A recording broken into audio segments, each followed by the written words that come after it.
तो ये जिंदगी है, जिंदगी का सारांश at the end is nothing but क्या कहते हैं,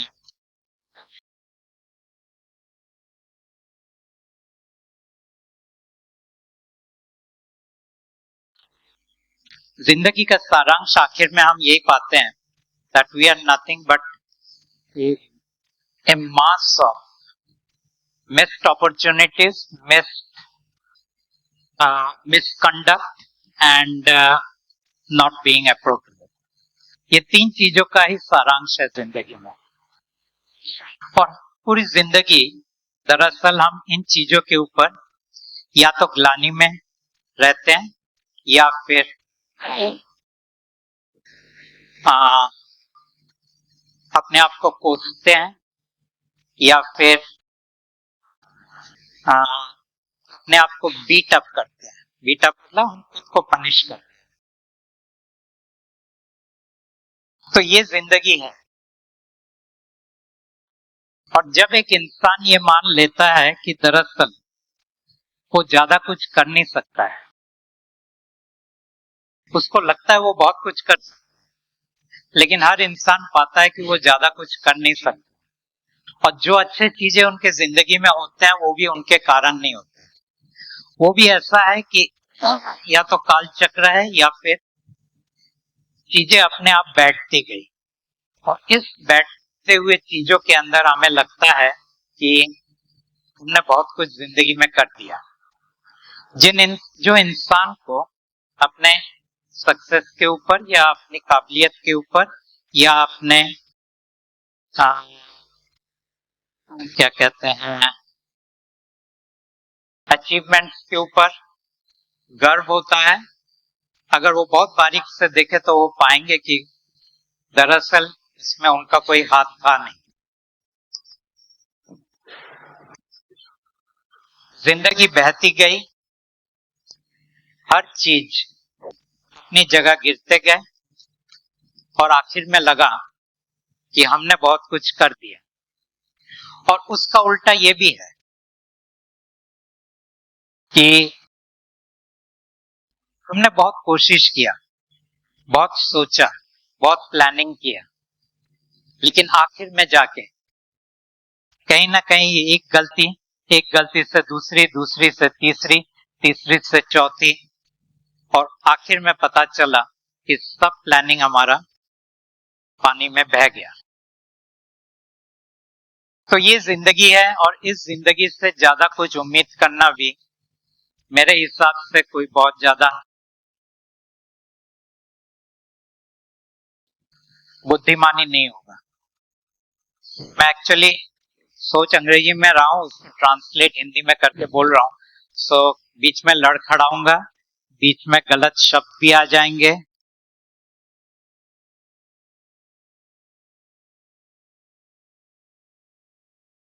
बट आई एम एंजॉयिंग।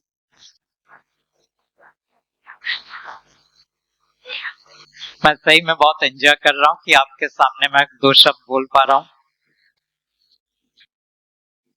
अब आ जाते हैं हम आज के इवेंट के ऊपर। दरअसल ये इवेंट एक पुस्तक का विमोचन इज द राइट वर्ड, विमोचन है। ओके, ये बुक लॉन्च और एक बहुत ही इंटरेस्टिंग सब्जेक्ट है। सब्जेक्ट ये है कि ये परमात्मा का किताब है। अब जब हम कहते हैं कि ये परमात्मा का किताब है, ऐसा हम क्यों कहते हैं? क्योंकि कोई भी बोलेगा ये तो आपका किताब है, ये आपने लिखा है। लेकिन मैं उनको कहता हूं कि दरअसल इस किताब के अंदर जो लिखा है वो मेरे पल्ले नहीं पड़ता, वो मेरे बुद्धि के दायरे के अंदर नहीं है, वो मेरे समझ के बाहर है, वो मेरा अनुभव नहीं है, उसको मैंने जाना नहीं, उसको मैंने समझा नहीं, उसको मैंने एहसास नहीं किया। इस हालत में मैं कैसे कह सकता हूं कि ये किताब मैंने लिखा? हाँ, शब्द मेरे पेन से जरूर लिखे गए, लेकिन वो शब्द मेरे नहीं थे। क्योंकि जिन चीजों को आप पढ़ोगे आप पाओगे कि वो दरअसल मैं मान लो इस दुनिया में कोई भी किताब आप ले लो, वो पढ़ के मैंने ये किताब लिखा है, वो हो ही नहीं सकता, क्योंकि ऐसे चीजें कोई किताब में नहीं है जो इस किताब के अंदर दिया हुआ है। और जो मैंने लिखा है, मैं इसका ये दावा भी नहीं कर सकता कि वो दरअसल सच है। मैं ये दावा भी नहीं कर सकता कि ऐसा हुआ है। इसीलिए मैं कहता हूं, इस किताब पर आप कभी विश्वास मत करना। और शायद मैं पहला ऑथर हूंगा इस दुनिया में जो आपको ये कहेगा कि ये किताब कभी मत पढ़ना, क्योंकि पढ़ के कुछ फायदा नहीं होगा आपका। फिर सवाल उठता है कि अगर ये किताब आपको ना पढ़ना है तो ये किताब छपवाया क्यों गया?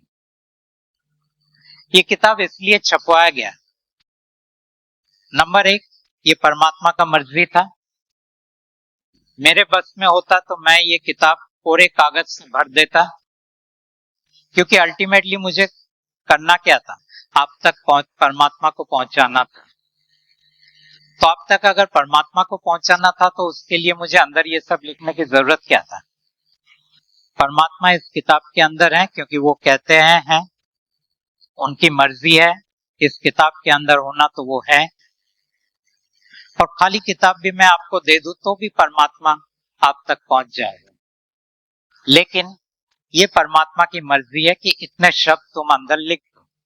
लोग समझेंगे नहीं समझेंगे कोई बात नहीं, लोग पढ़ेंगे नहीं पढ़ेंगे कोई बात नहीं, और लोग पढ़ने के बाद इससे सहमत होंगे नहीं सहमत होंगे कोई बात नहीं,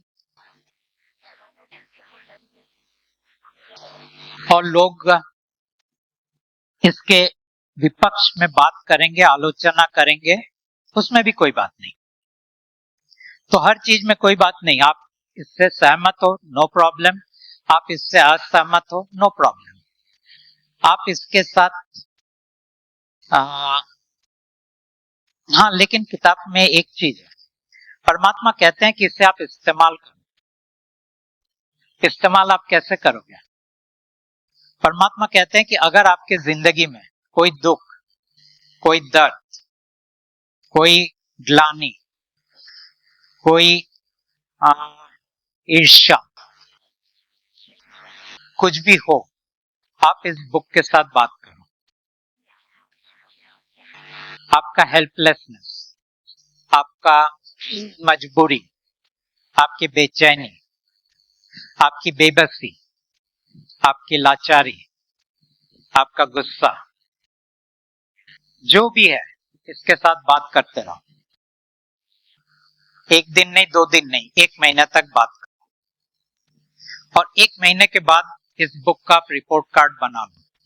अगर आपको लगे ये किताब ने कहीं आपकी जिंदगी को बदल दिया, तो इस किताब के साथ बात करते रहो। अगर ये लगे कि ये किताब ने आपके जिंदगी में कोई भी परिवर्तन नहीं लाया, तो इस किताब को बाजू में रख दो। उनकी बहुत सीधी सी बात।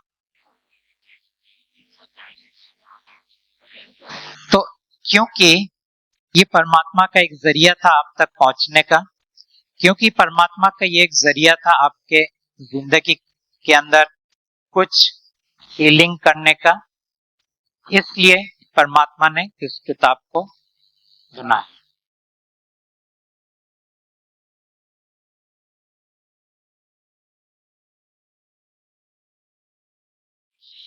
हमें कितने बजे खत्म करना है? 11:30। Okay.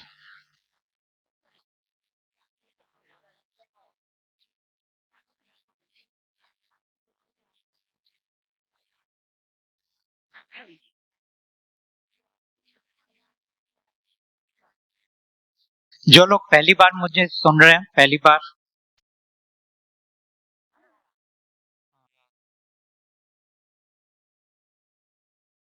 so if you are listening to me for the first time, आपके मन में कौतूहल होगा ये किस तरह का इंसान है जो ये दावा करता है कि ये परमात्मा के साथ बात करता है। तो मैं आपको पहले से बता दूं, ना मैं कोई संत हूं, ना महात्मा हूं, ना मैं कोई गुरु हूं, ना ही मैं कोई आचार्य हूं, ना मैंने कोई आध्यात्मिक किताब पढ़े हैं, ना ही मैंने कोई धार्मिक ग्रंथ पढ़े। धर्म, मजहब, इन चीजों से मुझे कोई लेना देना था नहीं, शुरू से ही नहीं था। आध्यात्मिकता से मेरा कोई लेना देना नहीं था। इसलिए नहीं था क्योंकि मैंने दोनों को टटोल लिया था, और दोनों को टटोलने के बाद हर किताब का जो निचोड़ था, हर किताब के पीछे जो लोग बात करते थे, हर गुरु, हर जो भी इन चीजों के ऊपर बात करते थे, वो चाहे मोक्ष हो, वो चाहे एनलाइटनमेंट हो, वो चाहे निर्वाण हो, वो चाहे सेल्फ रियलाइजेशन हो, वो चाहे और जो भी ये सब शब्द है, आत्म साक्षात्कार, मैंने ये देख लिया, मैंने देखा। ओके, मैं ये शब्द को बोल रहा हूं, देखा। मैंने ये देखा, वो सब खोखले हैं। जिन लोगों को आप सर पे चढ़ा के रखते हो, जिन लोगों की आप इतनी इज्जत करते हो, जिन लोगों के बातों को आप इतना विश्वास करते हो, जिन लोगों के रास्ते पर बताए हुए मार्ग पर आप चलते हो, मैंने उन सब को खोखला पाया। वो चाहे बुद्ध हो, वो चाहे महावीर हो, वो चाहे आज के जमाने में रमना महर्षि हो, वो चाहे एकदम आज के जमाने में एकार्ट टोले हो, और बीच में जो कोई भी हो, उन सब के खोखलेपन को मैंने देखा। इसलिए ना कोई धर्म के प्रति मेरा कोई लगाव था, और ना ही आध्यात्म के प्रति मेरा कोई रुचि था। अब सवाल ये उठता है कि मैंने क्या देखा। लेकिन उस वक्त जिस चीज को मैं एहसास कर रहा था, जिस चीज को मैं एक इंट्यूटिवली समझ रहा था, उसको मैं कभी भी शब्दों में लाके आर्टिकुलेट नहीं कर पाया। I could not articulate why I felt what I felt. मैं उनको शब्दों के अंदर ला नहीं पाया, दूसरों तक पहुंचा नहीं पाया। हाँ, दूसरे बात करते थे, थोड़े देर सुनता था, फिर बाद में उठ के चला जाता था या हंस देता था। मैं इतना ही कहता था कि तुम जानते नहीं हो, और जिनकी तुम बात करते हो वो भी नहीं जानते। आज तक इस पृथ्वी पे एक इंसान नहीं आया जो जानता है, एक भी इंसान। लेकिन मैं ये ना कभी नहीं बता पाता था क्यों नहीं जानता। मैं कभी ये नहीं बता पाता था कि ऐसी क्या उनमें कमी है जिसके कारण मैं इन शब्दों को बोल रहा हूं। लेकिन ठीक है, मुझे कोई फर्क नहीं पड़ता था। तो इस तरह मेरी जिंदगी चलती गई, और फिर एक समय आया 2015।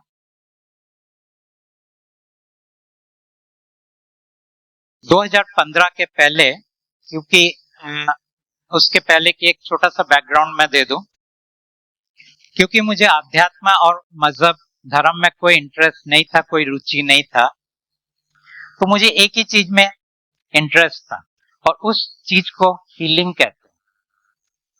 हीलिंग बहुत प्रैक्टिकल था मेरे लिए। मेरे सर में दर्द है, ये दर्द अगर मैं थोड़ा कम कर पाऊं, मुझे उसमें इंटरेस्ट है। मेरा शरीर दर्द से फटा जा रहा है, उस दर्द को मैं कम कर पाऊं, उसमें मुझे इंटरेस्ट है। मेरे अंदर बहुत गुस्सा है, उस गुस्से को मैं कम कर पाऊं, उसमें मुझे इंटरेस्ट है। मुझे डर लगता है, वो डर में मैं उस डर को मैं थोड़ा कम कर पाऊं, उसमें मुझे इंटरेस्ट है।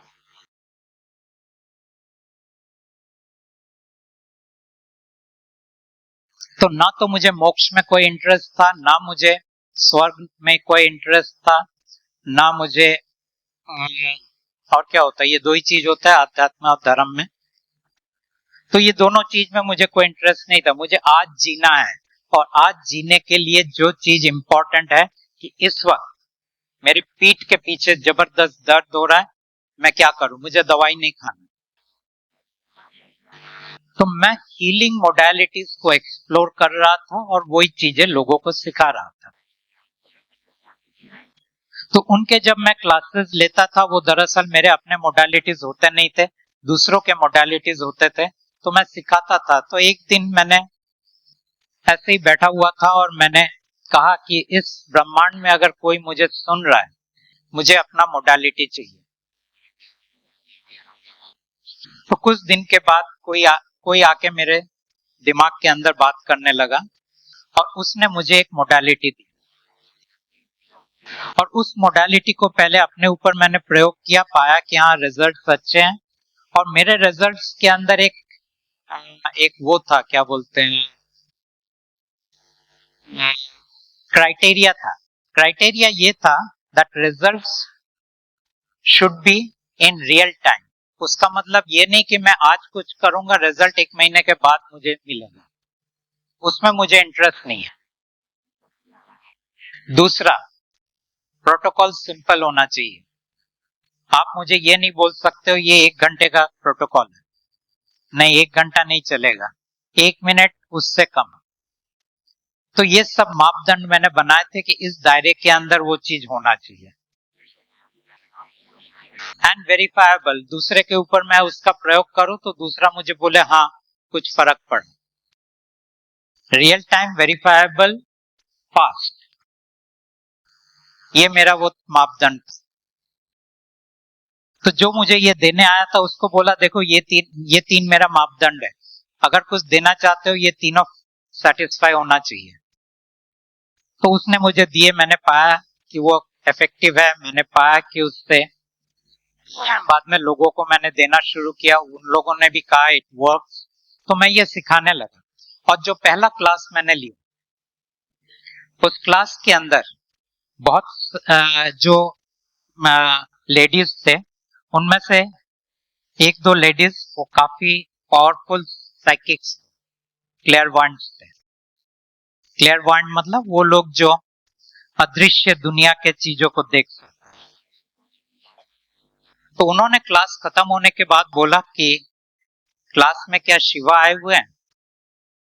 अब वो जो आया था मुझे ये प्रोटोकॉल देने को, वो दरअसल शिवा था। मैंने कहा हाँ ये शिवा का दिया हुआ प्रोटोकॉल।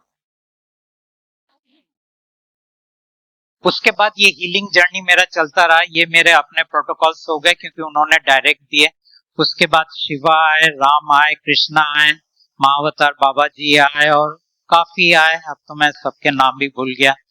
तो हर एक कोई आके बोलता था अब तुम मेरे प्रोटोकॉल यूज करो। तो ये कई सालों तक ये चला और फिर एक दिन सब गायब हो गए।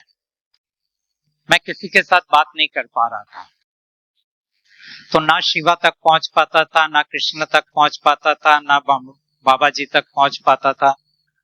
तो जो मेरे लिए बहुत आसान था पहुंचना और बात करना, वो सब बंद हो गया, जैसे सबने अपना दरवाजा बंद कर दिया। और उसके बाद एक आवाज आया आवाज तो नहीं, एक थॉट आया मेरे दिमाग के अंदर। उसने कहा कि अब तुम्हें मेरे लिए काम करना है। मैंने बोला ठीक है, कौन हो तुम? उसने कहा कि मैं गॉड हूं। अब गॉड इसलिए बोला कि मैंने आपको कहा कि मैं सोचता भी हूं तो अंग्रेजी में ही सोचता हूं। सो जो मेरे थॉट प्रक्रिया होते थे वो अंग्रेजी में होते थे। तो मैंने कहा कौन सा गॉड, क्योंकि अब तक तो मैं शिवा के साथ काम कर चुका था, देवताओं के साथ काम कर चुका था। मैं हर गाम देवी, कुल देवी, हर past life and A to Z जितने भी आपने कुछ सुना है वो सब कुछ मैं कर चुका था। तो मैंने बोला कौन सा गॉड, क्योंकि गॉड तो मैं बहुत जानता हूं और हिंदुओं के लिए तो गॉड की कोई कमी नहीं है, लंबी लिस्ट है। तो उन्होंने कहा कि हाईएस्ट। मैंने बोला हाईएस्ट का मतलब आपके ऊपर कोई नहीं? बोले नहीं कोई नहीं। मैंने बोला ठीक है, तो करना क्या है आपको, यानी मुझे क्या करना है? तो बोले कि मैं आपको तुम्हें बताऊंगा कि तुमको क्या करना है। हमें दरअसल सोल्स के लिए काम करना है, आत्माओं के लिए काम करना है। मैंने बोला मेरे को आत्मा में कोई इंटरेस्ट नहीं है, आत्मा है या नहीं है मैं कभी जानता नहीं हूं, मेरे आत्मा के साथ कभी आज तक बात नहीं हुआ। और आत्मा को प्रॉब्लम है तो वो जाने आप जानो, मुझे क्या लेना देना। बोले नहीं, ये तुम्हें करना है। अब क्योंकि मैं एक बिजनेसमैन था, वो मेरा बैकग्राउंड है, तो फिर हमने कहा बिजनेस डील। बिजनेस डील क्या था? मैं आत्माओं के लिए, उन्होंने कहा आत्मा मेरे संतान है, मैंने कहा आपके संतान के लिए मैं काम करूंगा, लेकिन बदले में आप ह्यूमंस के लिए काम करोगे। उनको ह्यूमंस में कोई इंटरेस्ट नहीं था। इसलिए नहीं था क्योंकि ह्यूमंस को बनाया ही गया था to suffer and have pen.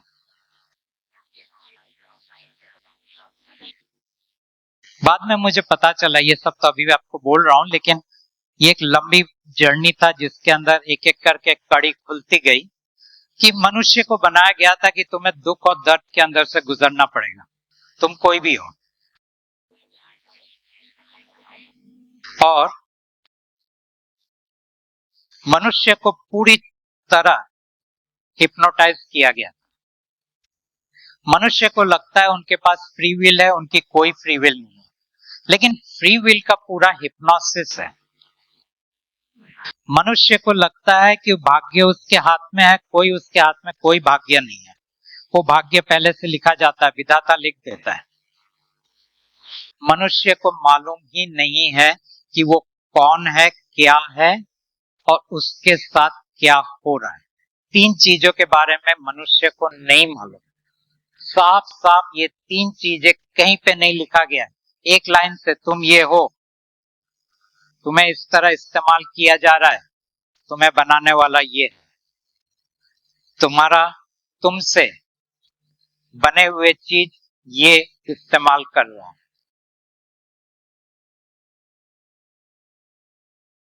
कहीं पे नहीं लिखा, क्योंकि अगर ये चीज लिख दे, ना अध्यात्म टिकेगा, ना धर्म टिकेगा, ना मजहब टिकेगा। ये तीन चीज तो पानी में बह जाए। ये तीन चीज को टिकाने के लिए बहुत सारे चीजों को छुपा के रखना बहुत जरूरी है, जरूरी था। अब तो ये खुल गए। और मजे की बात है कि ये जब काम करना मैंने शुरू किया, मैंने पाया कि दरअसल जो जिसे हम भगवान बोलते हैं, ये भगवान चार है, एक नहीं चार। फिर आप बोलोगे नहीं, हमारे तो 33 कोटि भगवान है या 33 भगवान है, जैसे भी आप बोलो। नहीं, भगवान चार ही है। सबसे नीचे चौथा, आपके जितने देवी देवता है सबको डाल दो उसमें। दुर्गा, शिवा, कृष्णा, रामा, हनुमान, गाम देवी, कुल देवी, भैरव, भैरवी, डाल दो सब उसमें। ये हो गया तीसरा। अरे चौथा, उसके ऊपर है आत्मा। अब आत्मा उनके ऊपर क्यों है? शिवा के ऊपर आत्मा कैसे हो सकता है? वो तो महादेव। तो शिवा के ऊपर आत्मा इसलिए क्योंकि आत्मा अमर है, शिवा मॉर्टल। मॉर्टल का हिंदी क्या? नश्वर है, जिनका मृत्यु होता है। तो शिवा का मृत्यु होता है, आत्मा का मृत्यु नहीं होता है, तो आत्मा शिवा के ऊपर है। उसके ऊपर कौन है? उसके ऊपर कौन है? वो है ब्रह्मांड का राजा, जिसे आप मल्टीवर्स कहते हो, विश्व ब्रह्मांड। उसका राजा है नंबर 2। ये नंबर 2 के बारे में ज्यादा कुछ क्लैरिटी नहीं है, लेकिन वो अपने आप को फिर भी पेश करता है इंसान के सामने। किस तरह वो अपने आप को पेश करता है? वो अपने आप को काल के नाम से कहता है, काल ब्रह्म के नाम से कहता है। परमेश्वर बोलता है अपने आप को, परमात्मा भी बोलता है। उसी ने अपने आप को अल्लाह के नाम से पेश किया, उसी ने अपने आप को जिहोवा के नाम से पेश किया, उसी को उन्होंने द फादर या लॉर्ड के नाम से पेश किया, उसी को उन्होंने औरा मास्ता के नाम से पेश किया। तो अलग अलग कल्चर में, अलग अलग समय में, अलग अलग समूह के अंदर अलग अलग नाम से उन्होंने अपने आप को पेश किया कि वो कोई मजहब बना सके। और उसको इतने मजहब बनाने में इंटरेस्ट क्यों है? एक ही कारण है, डिवाइड एंड रूल। बांटो और फिर उनके ऊपर राज करो। वरना वो एक ही मजहब दे सकता था, एक ही नाम दे सकता था, लेकिन उसमें मजा नहीं था। मजा तो तब है जब इंसान को इंसान के साथ लड़ाया जाए। आपको लगता है कि मजहब आप दरअसल प्रेम का संदेश फैलाता है। मजहब कोई प्रेम का संदेश नहीं फैलाता है, नफरत का संदेश फैलाता है। क्योंकि जैसे ही आप मजहब के अंदर बंध गए, वैसे ही आप किसी से अलग हो गए, और जैसे ही आप किसी से अलग हो गए, अब बात आती है माई सेल्फ इंटरेस्ट। और जब आपका सेल्फ इंटरेस्ट आ जाता है, तब नफरत, डर, अनसेफ फीलिंग्स, ये सब आ जाते हैं, और एक सेल्फ इंटरेस्ट आता है, सामने वाले को भी अपने मजहब के अंदर खींच लो। क्या जरूरत है सामने वाले को खींचने की, और आपको भी क्या जरूरत है अपने मजहब में रहने की, लेकिन जरूरत है। मजहब क्या देता है आपको? वो दरअसल आपको एक पहचान देता है, एक ऐसा पहचान जो आपको बहुत जरूरी है कि आप अपने आप को कहो मैं हिंदू हूं, मैं मुसलमान हूं, मैं ईसाई हूं, मैं सिख हूं। पहचान, क्योंकि आपका नाम काफी नहीं है, आपके बहुत सारे पहचान चाहिए। क्योंकि हर बार आप एक रोल प्ले करते हो, आप एक पहचान बनाते हो। आप माँ बनते हो तो कहते हो मैं माँ हूं, एक पहचान है। तो इस तरह हमारे जितने रोल प्ले है, वो रोल प्ले दरअसल जरूरी ये है क्योंकि वो हमें पहचान देता है, और उस पहचान के अंदर हम स्वयं के अस्तित्व को एहसास करते हैं।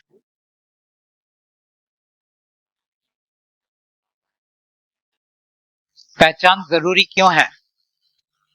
जरूरी इसलिए है क्योंकि आपको हर वक्त अपने अस्तित्व को एहसास करना जरूरी है। आपको ताकत चाहिए, वो ताकत कहां से आता है? आपकी पहचान से आता है। आपको लाइफ में पर्पस चाहिए, वो पर्पस कहां से आता है? आपकी पहचान से आता है। आपको पैशन चाहिए, वो पैशन कहां से आता है? आपकी पहचान से आता है। अगर आपके लाइफ में पैशन गिर जाए, अगर आपके लाइफ में पर्पस गिर जाए, अगर आपके लाइफ में जितने भी आपने मीनिंग बनाए हैं कि life means this, life means I, my journey is this, मुझे कहीं कुछ बनना है, पहुंचना है, पाना है।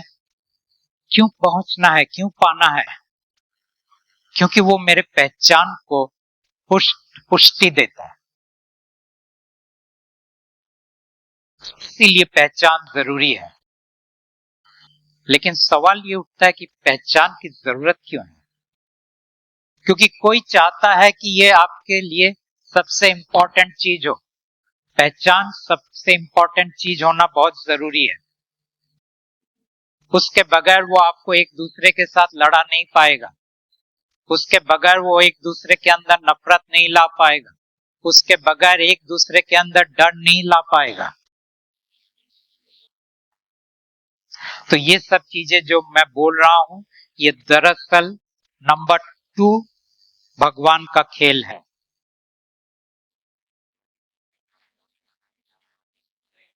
जिस भगवान की आप पूजा करते हो, वही भगवान आपके सब दुख, आपके सब दर्द, आपके सब तकलीफ का कारण है। किसी ने आज तक आपको ये खुला नहीं, पब्लिकली नहीं बोला। The God that you worship is the very one who actually is responsible for all your suffering, all your pain, all your miseries. क्यों करते हो उनकी पूजा? क्योंकि आप जानते नहीं हैं, और आपको लगता है कि उनकी पूजा करके आप अपने दुख, अपने दर्द और अपनी तकलीफ से छुटकारा पा सकोगे।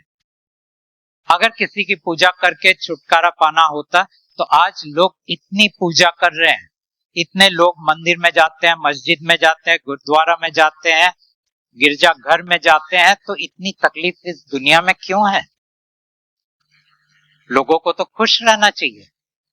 हर कोई तो अपने परवरदिगार की प्रार्थना कर रहा है कि मैं रहम करो। रहम क्यों नहीं आ रहा है? क्योंकि उसे कोई इच्छा ही नहीं है रहम करने की। और उसे इच्छा क्यों नहीं है रहम करने की, ये भी इंपॉर्टेंट सवाल है। कोई तो कारण होगा जिसके कारण वो रहम नहीं कर रहा है, और उसका कारण यही है कि दरअसल उसके लिए, नंबर 2 के लिए हम खाना बनाते हैं। खाना क्या है? हमारी नकारात्मक हमारा negative thought, feelings and emotions, ये उसका खाना है।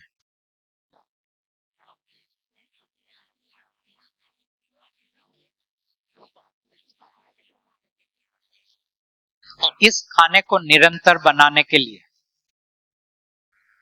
उसको एक स्पीसीज दिया गया है, वन स्पीसीज ओनली, ह्यूमंस। उसे बाकी स्पीसीज ये खाना नहीं बनाते उसके लिए, ना यहाँ पे कोई एनिमल्स उसके लिए खाना बनाता है। और जिनको आप एक्स्ट्रा टेरेस्ट्रियल्स कहते हो, जिनको आप उनके बहुत सारे नाम है, सीरियंस, प्लेडियंस,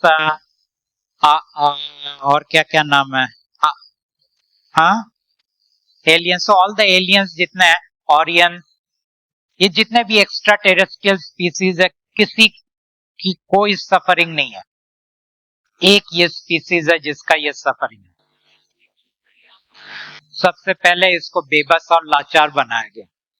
नंबर 2, उसके अंदर ऐसी इच्छा डाल दी गई कि वो आकाश को छूना चाहता है।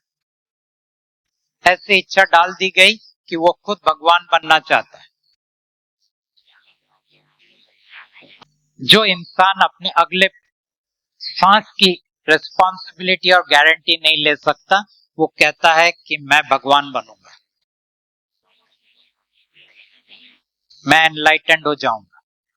मैं, ये जो पूरी चक्र चल रहा है जिसको हम रीइंकार्नेशन कहते हैं, बर्थ एंड डेथ, ये चक्र को मैं तोड़ दूंगा। कितना इंसान का अहंकार है। यही तो महावीर करने निकला था, यही तो बुद्ध करने निकला था कि इस काल चक्र को मैं तोड़ दूंगा।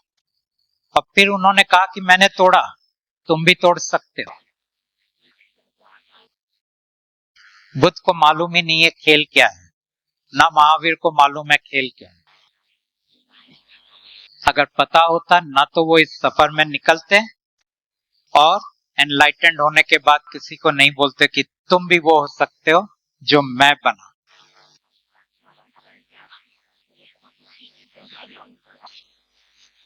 क्योंकि जिन चीजों को, जिन सीक्रेट्स को जो जो परमात्मा ने मुझे बताया, आज तक वो चीजें किसी मनुष्य को कभी बताया ही नहीं गया था।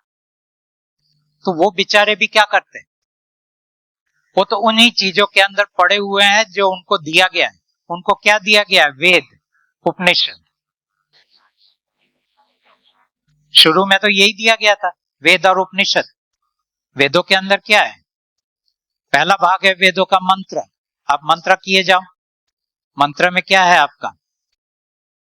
धनम देही, यशो देही, और ये सब देही देही देही, ये दो मुझे, वो दो मुझे।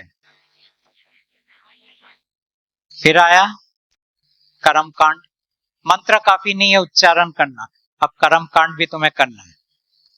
ये दूसरा भाग वेद का। तीसरा भाग, कर्म कांड के पीछे का दर्शन क्या है, अंडरस्टैंडिंग क्या है, फिलॉसफी क्या है, उसको अरण्य का बोलते हैं।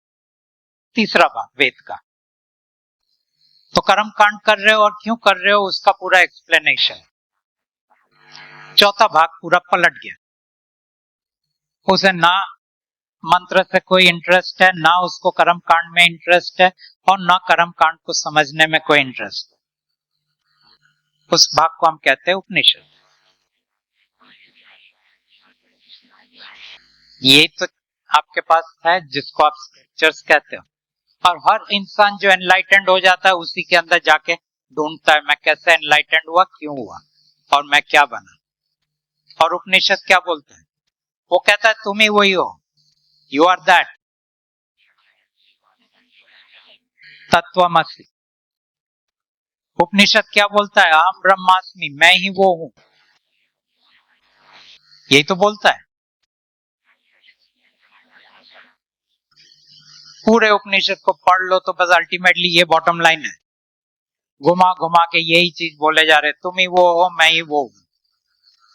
पूरा पढ़ने के बाद आप आखिर में जाके वही सरदर्द को पीट रहे हो, वही आपका ईएमआई भर नहीं पा रहे हो, वही आपके घर में झगड़े हो रहे हैं, वही आपके बॉडी के अंदर इतनी तकलीफ है, वही कला है, वही बॉस आपके माथे पे डंडा मार रहा है, वहां पे कहा क्या दिखता है दैट आई एम दैट।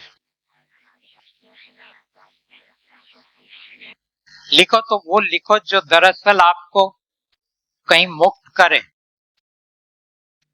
तो स्वामी जी आके बोलते हैं नहीं, इस चीज को तुम्हें एहसास करना चाहिए, अंदर से सोचो तुम ही वही हो। किसी ने कह दिया कि तुम शुद्ध आत्मा हो, ऐसे कह दिया जैसे आत्मा कभी अशुद्ध होते हैं।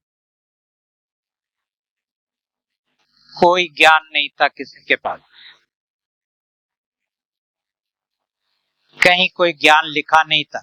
होगा कैसे जब देने वाले ने ये तय कर लिया है कि हमें गुमराह करेंगे, हमें पूरी तरह बेवकूफ बनाएंगे, हमें पूरी तरह एक अज्ञान अवस्था में रखेंगे, वहां पे वो देगा कहां ज्ञान।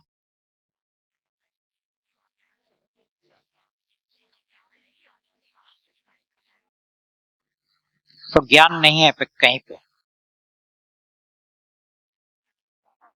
रमना महर्षि एनलाइटेंड हो गए, बाद में दूसरों को बोलते हैं ढूंढो, हु एम आई, ढूंढ रहे लोग हु एम आई। आप ढूंढोगे हु यू आर, जिंदगी भर ढूंढते रह जाओगे, कुछ नहीं मिलेगा। उसको क्या मिला था, वो बन गया जो बनना था उससे, ना उसने कुछ किया, ना कोई साधना, ना कुछ। आज एक आध टोले ज्ञान देते हैं, उस वो ज्ञान का उसके जिंदगी में तो कोई एप्लीकेशन है नहीं, उसने तो कभी उसे इस्तेमाल नहीं किया, और वो दूसरों को बोलता है इस तरह तुम ये हो सकते हो, वो हो सकते।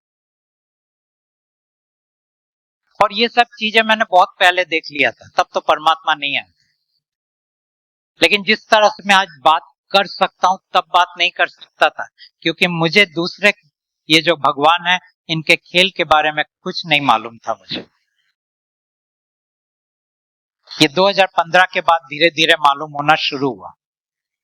एक बाजू ये चीजें सामने आती गई, दूसरी बाजू वो चीजें थी जो काम मैं कर रहा था कि आत्माओं को काल के चुंगल से मुक्त करना। अब कोई भी इंसान के दिमाग में ये चीज बैठेगा ही नहीं कि एक इंसान जो इस धरातल पे है वो कैसे जाके आत्माओं को मुक्त करेगा, वो भी उसके चुंगल से जो पूरे ब्रह्मांड का राजा है, विश्व ब्रह्मांड का राजा है। लेकिन खेल तो वही था।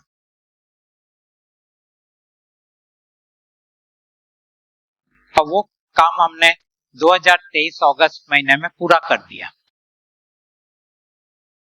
उसके बाद लगा शायद अब मेरी जाने की टाइम आ गया है, probably I am going to die, क्योंकि मेरा काम कंप्लीट हो चुका था। तब गॉड ने बोला कि नहीं चलो अभी हम लोग इंसान के लिए काम करें।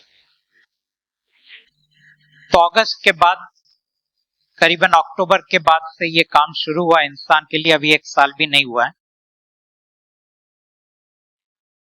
परमात्मा ने कहा कि अगर कोई मेरे साथ जुड़ता है, कोई मुझे स्वीकार करता है, तो मैं उसके जिंदगी में थोड़ा सा सुकून, थोड़ा सा राहत, थोड़ा सा रिलीफ मैं लाऊंगा। आप जो चाहेंगे उसके अनुकूल वो नहीं होगा, आपकी मनोकामना वो पूरा नहीं करेंगे। वो मनोकामना इसलिए पूरा नहीं करेंगे क्योंकि वो कहते हैं कि तुम्हारी मनोकामना मैं कैसे पूरा कर सकता हूं जब ये तुम्हारे कहानी के अंदर लिखा है कि ये तुम्हें नहीं मिलेगा, और तुम्हारा कहानी जो विधाता ने लिखा है वो मैं बदलने वाला हूं नहीं। क्योंकि अगर मैंने एक कहानी को बदला तो उसके कारण हजारों लाखों कहानियां बर्बाद हो जाएंगे। क्योंकि कोई भी कहानी किसी इंसान का अकेले नहीं लिखा जाता, वो एक ग्रुप कहानी होता है और उस ग्रुप कहानी के साथ जुड़ा होता है कई सारे ग्रुप, उसके साथ जुड़ा होता है और सारे ग्रुप्स। बीच में से एक आदमी को आप निकाल के बोलो इसकी कहानी मैं बदल देता हूं, तो इसका जो इफेक्ट होगा ये सारे सब ग्रुप्स के अंदर फैल जाएगा और तहस नहस मच जाएगा। इसीलिए परमात्मा आपके कहानी नहीं बदलते, लेकिन कहानी के अंदर वो देखते हैं कितना सा आपको राहत हम दे सकते।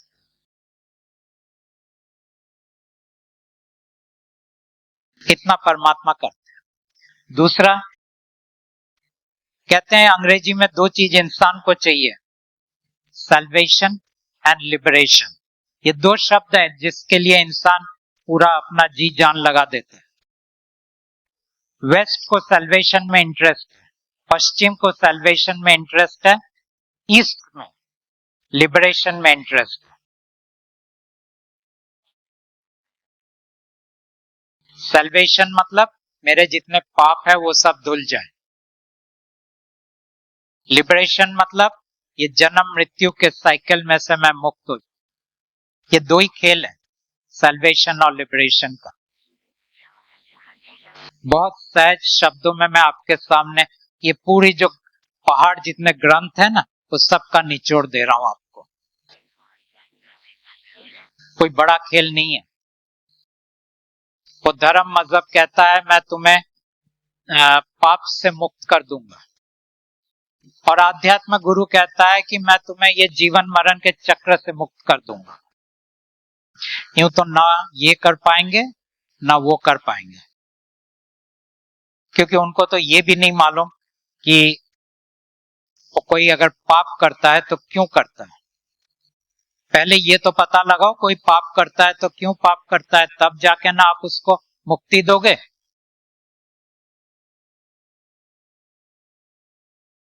और उसको मुक्ति क्या कोई ऊपर वाला देने को राजी है? जब तुम बोलते हो मैं मुक्त कर दूंगा तुमको।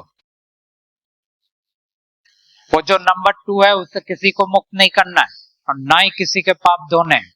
वो चाहता है कि तुम पाप में पड़े रहो, वो चाहता है कि तुम जीवन मरण के काल चक्र में फंसे रहो। कुछ नहीं आप कर पाओगे उसके सामने।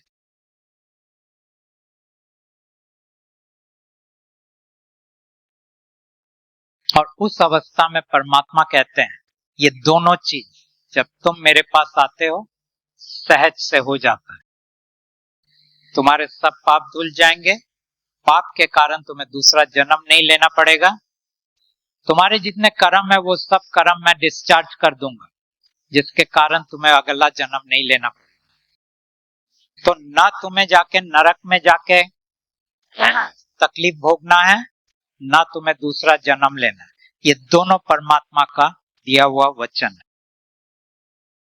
उसके बदले में क्या करना है? कुछ भी नहीं करना है। एक बार उस फोटो को देख लो, बात खत्म हो गई। रख दो बाजू में, वो किताब रख दो बाजू में, मत पढ़ो ये किताब। उस फोटो के साथ अगले बार बात मत करो, लेकिन आपका और परमात्मा के साथ रिश्ता जुड़ गया। क्योंकि परमात्मा कहते हैं कि मेरे साथ रिश्ता जुड़ने के लिए 4 ही मैंने तुम्हें रास्ते दिए। एक, ये हीलिंग कार्ड जिसके साथ तुम बात कर सकते हो तुम्हारे हर परेशानी का। 1 महीने के बाद देख लो तुम्हें क्या फर्क पड़ता है। दूसरा वो किताब जिसका यहाँ विमोचन हुआ। तुम्हें किताब पढ़ने की जरूरत नहीं है, किताब से बात करो, सफिशिएंट है। तीसरा, किताब के अंत में कुछ प्रोटोकॉल्स दिए हुए हैं। अगर तुम पूरे किताब पढ़ते हो तो वो प्रोटोकॉल्स यूज करने के लायक हो जाते हो। और चौथा, एक मंत्र। सिर्फ अगर एक दिन भी आप कर लो, एक दिन छोड़ो, एक पल के लिए अगर आपने इस तस्वीर को देख लिया तो परमात्मा के साथ आप जुड़ गए। और अगर जुड़ गए उसके बाद आप दूसरे गॉड की पूरी सेवा करो, काल का पूरा सेवा करो, अपने धर्म के अंदर जो करना है करो, कोई फर्क नहीं पड़ता। आपका लिबरेशन और सैल्वेशन दोनों होने वाला है। और यही मेरा काम है, आप तक उनका संदेशा पहुंचाना, आप तक उनको कार्ड पहुंचाना, आप तक उनका किताब पहुंचाना, और अगर आप चाहो तो उनका मंत्र। सो उसके साथ मैं ये मेरा जो प्रवचन ही था ऐसे तो ये प्रवचन को मैं खत्म करता हूं, क्योंकि हमें 11:30 तक का टाइम दिया गया था। हम थोड़ा लेट शुरू हुए, नहीं तो हम थोड़ा और बोलते। उसके बाद अभी हमारा एक कितना मिनट का ब्रेक है, 10 मिनट का एक